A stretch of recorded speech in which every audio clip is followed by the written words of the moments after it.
আসসালামু আলাইকুম। আশা করি সবাই ভালো আছেন। এইচএসসি 2026 পরীক্ষার্থীদের অর্থনীতি সাজেশন নিয়ে এখন আমি আলোচনা করব।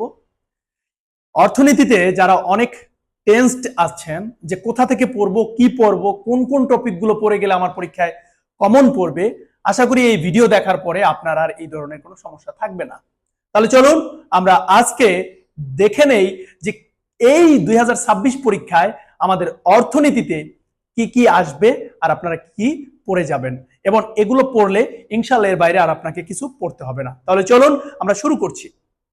অর্থনীতি প্রথম পত্র, অধ্যায় 1 থেকে গ এবং ঘয়ের জন্য, কারণ আপনারা জানেন যে এখানে সব থেকে বেশি সমস্যাটাই হয় গ এবং ঘতে। যেমন বাংলায় গ এবং ঘ কি করি আমরা মুখস্থ লিখে দিতে পারি, যেমন বানাইয়া ইচ্ছা মতো লিখতে পারি, কিন্তু অর্থনীতিতে গ এবং ঘ এখানে বানানোর কোনো সম্ভাবনাই নেই, রাইট?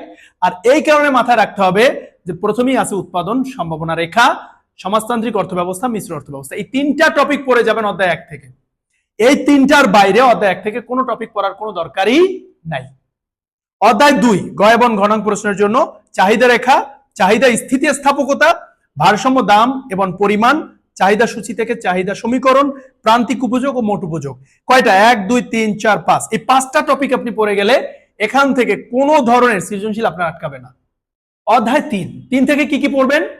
গ এবং ঘয়ের জন্য মোট ব্যয় সূচি, গড় উৎপাদন খরচ রেখা, প্রান্তিক ব্যয় বা গড় ব্যয় প্লাস গড় ব্যয়, এই দুইটাই পড়ে যাবেন, মোট উৎপাদন রেখা এবং মোট আয়। এই যে 5টা টপিক, এর বাইরে কোনো টপিক পড়ার কোনো দরকারই নাই। পরীক্ষা যেহেতু খুবই কাছাকাছি, তাই এর বাইরে কিছুই পড়বেন না। অধ্যায় 4 থেকে গ এবং ঘয়ের জন্য পূর্ণ প্রতিযোগিতামূলক বাজার, একচেটিয়া বাজার, মোট আয় মোট ব্যয়, রাইট? আর ফার্মের মুনাফার পরিমাণ নির্ণয় করার জন্য যে মোট আয় আর মোট ব্যয়, এই জিনিসগুলো আমরা অবশ্যই পড়ে যাব। এই 3টা টপিক পড়লে আমাদের অধ্যায় 4 থেকে আর কিছু পড়ার দরকার নাই। এবার আসি অধ্যায় 5। অধ্যায় 5 থেকে আমরা যোগান রেখা, শ্রম বাজার বা ভারসাম্য যেটা আছে, ভারসাম্য অবশ্যই প্র্যাকটিস করে যাবেন, আর প্রকৃত মজুরি। এই 3টা টপিকের বাইরে অধ্যায় 5 থেকে কিছু পড়তে হবে না। অধ্যায় 6। অধ্যায় 6 থেকে আপনি পড়বেন মূলধন গঠনের হার, যৌথ মূলধনী কারবার, এই দুইটাই পড়বেন, এর বাইরে আর কিছু দরকার নাই। যদিও যৌথ মূলধনী কারবারটা কিন্তু অধ্যায় 7, কিন্তু কি করবেন, এই দুইটা অনেক সময় মিক্স করে দেয়, এই জন্য এখানে পড়বেন, অবশ্যই পড়ে নেবেন, যদিও এটা টপিকটা কিন্তু অধ্যায় 7। অধ্যায় 7 থেকে পড়বেন এক মালিকানা কারবার এবং অংশীদারি কারবার। অধ্যায় 8 থেকে পড়বেন জমির খাজনা, নিম খাজনা, নিট খাজনা এবং আধুনিক খাজনা তত্ত্ব। মানে এই মাত্র 4টা টপিক। অধ্যায় 9 থেকে কি কি পড়বেন? ভারসাম্য জাতীয় আয় প্লাস পরিবর্তন, ভোগরেখা, জিএনআই, এনএনআই, এই 3টা টপিক। অধ্যায় 10 থেকে আপনারা পড়বেন ফিশারের বিনিময় সমীকরণ, সৃষ্ট বা পরিবর্তিত ঋণ আমানত, দাম স্তর, কেন্দ্রীয় ব্যাংকের কার্যাবলী এন্ড কেন্দ্রীয় ব্যাংকের ঋণ নিয়ন্ত্রণ পদ্ধতি। তা আমি মাত্র কয়টা? অধ্যায় 10, প্রত্যেকটা অধ্যায় কিন্তু আমি 3 থেকে 4টা টপিকের উপরে আমি দেই নাই।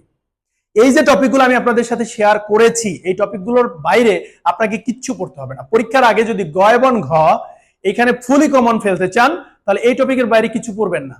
আর বাকিটা কি করবেন? ক এবং খ এর জন্য একটু প্র্যাকটিস করবেন, তাহলে আশা করি ইনশাআল্লাহ কমন পড়ে যাবে সব। সবাই ভালো থাকবেন, আর যদি কোনো প্রশ্ন থাকে কমেন্টসে জানাবেন। ধন্যবাদ সবাইকে।